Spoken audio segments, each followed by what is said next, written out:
K-pop has been increasing in popularity in the West for several years now, and is quickly becoming hugely respected as a genre in its own right. But what's the history of the genre, and how Korean does it actually have to be considered K-pop?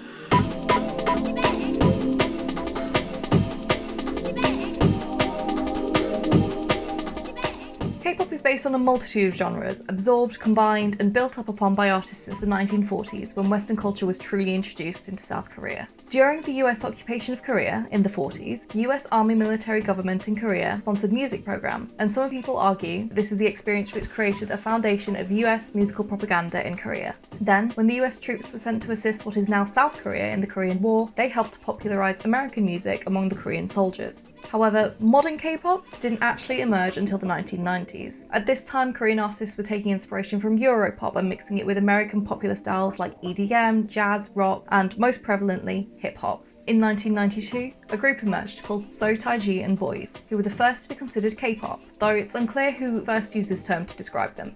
They were one of the first groups to combine rap verses with a vocal chorus, a stylistic aspect which defines the genre today. From there, K-pop started to grow, and the patterns and formulas which many fans recognise as defining the genre began to develop. The term K-pop was popularised in the early noughties, with one of the first uses of it in Western media by Cho Hyun-jin for Billboard. K-pop is more multimedia based than most genres of music, with tracks often being accompanied and enhanced by music videos and stage performances. Title tracks and singles almost always have a choreographed dance, as do many other songs on the album. Fashion and photo shoots are also now a huge part of K-pop too, with albums including photo books, which are exactly as they sound, booklets full of photos. K-pop history is generally split up into generations. The generation that an artist is in has nothing to do with the artists themselves. It's simply a language that has developed within fans of K-pop to indicate the period in time when the artist debuted. It can also be a soft indicator of the sound of the artist, as trends change throughout time and artists within generations will often share traits based on those trends. We are generally considered to be in the fourth generation of K-pop now, with the aforementioned Taiji and Boys signalling the beginning of the first generation back in 1992. However, the first group to actually embody K-pop and idol culture as we now know it were H.O.T in 1996. After the first generation, the popularity of K-pop began to decline in the early 2000s when groups like H.O.T, God, and Shinhwa disbanded.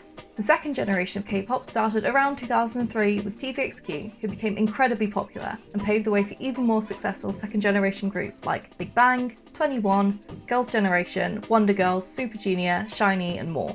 The third generation includes groups like B.T.S and BLACKPINK. While they certainly weren't the first K-pop groups to have success in the Western music industry, they have arguably had the most success. The third generation of K-pop took the Western music industry by storm, and though a number of third generation groups are still active, like BTS and BLACKPINK, we are generally considered to now be in the fourth generation of K-pop, made up of groups like ITZY and TXT, whose popularity is also beginning to take an even more global turn.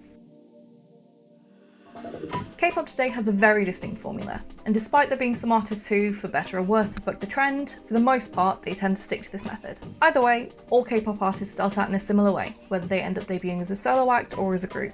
Either through scouting or an audition, artists are discovered and signed on as original trainees. What this means is that a record label will sign an often very young artist on and then pay for them to be trained in vocals, dance and rap so they can be debuted as a musician through that record label. It's generally a long-term investment by these labels, and a very different approach from how record labels tend to work in the West, where fully formed and already semi-successful artists and groups are signed on for promotion and music distribution. For some, like Twice's leader Jihyo, trainees can be signed on as young as 8 and are trained for as long as is deemed necessary before they are debuted. Some will even train for years without debuting, like solo artist G-Soul, who was a trainee under JYP Entertainment for 15 years without ever actually beginning a debuted career.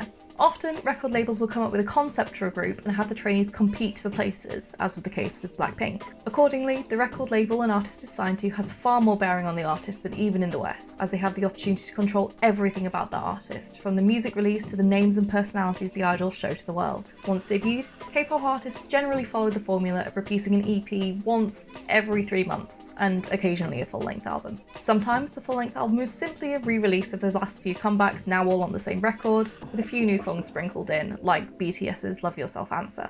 The release of a new EP or album is referred to as a comeback, and comes with a music video and choreography for the single, and promotion activities including multiple performances on the weekly music shows. Again, this is very different from the process within Western music, where we might expect an artist to take a year or more to work on a full-length album and only perform at large awards shows or festivals outside their own concerts.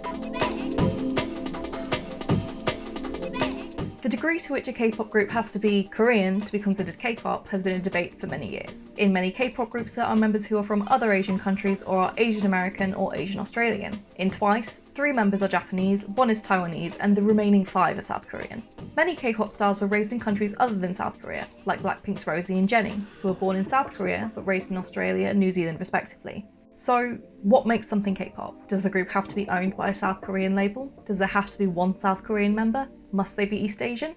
The group Five High, who are still awaiting debut, is made up of entirely Indian girls who aim to put K-pop on the map in India. Kachi are London's first K-pop group, though only one of them, Coco, is Korean. Of the other 3, Nicole is Spanish, Danny is British mixed race, and Chunso is Spanish Filipina.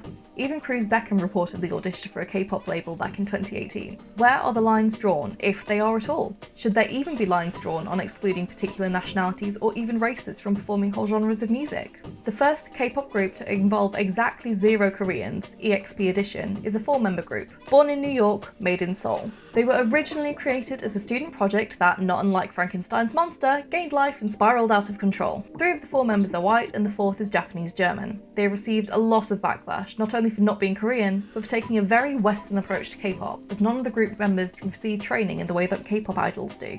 K-pop has come a long way since the term was first used, and that includes musicians from other East Asian countries becoming K-pop stars. As music genres often do, K-pop is going to keep changing and evolving, but at a certain point we have to wonder, what really makes K-pop K-pop? Does an artist have to go through the training process? Do they have to be signed to a South Korean label? Do they have to speak Korean? Do they have to be Asian or a majority Asian group? Or is it the formula of the music itself that makes it K-pop, the signature rap verse and vocal chorus? Personally, I do think it's dubious, to say the least, that 3 white guys found a way to hack the biggest Asian music market in the world to use it for their own success. Perhaps it's not a question of, is K-pop still K-pop if the group members aren't Korean, but do we need white K-pop artists? K-pop is something that is uniquely Asian, if no longer entirely Korean, and is giving a hugely global platform to Asian artists, and that's something that is sorely needed. For me, the fact that there is such a blatant blend of cultures and musical genres is what makes K-pop so interesting. It's so easy to completely change the sound of a group just by leaning a little further into the EDM influence or the Korean folk influence. As the genre moves and evolves into its future generations, things will become even less clear.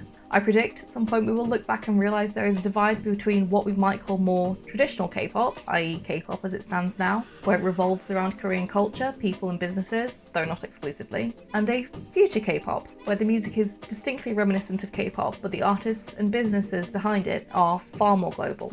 We can see this happening already with the merger between BTS's record label HYBE and Scooter Braun's Ithaca Holdings. Either way, only time will tell, but the one thing we can be sure of is that K-pop is a genre that's not planning to leave anytime soon.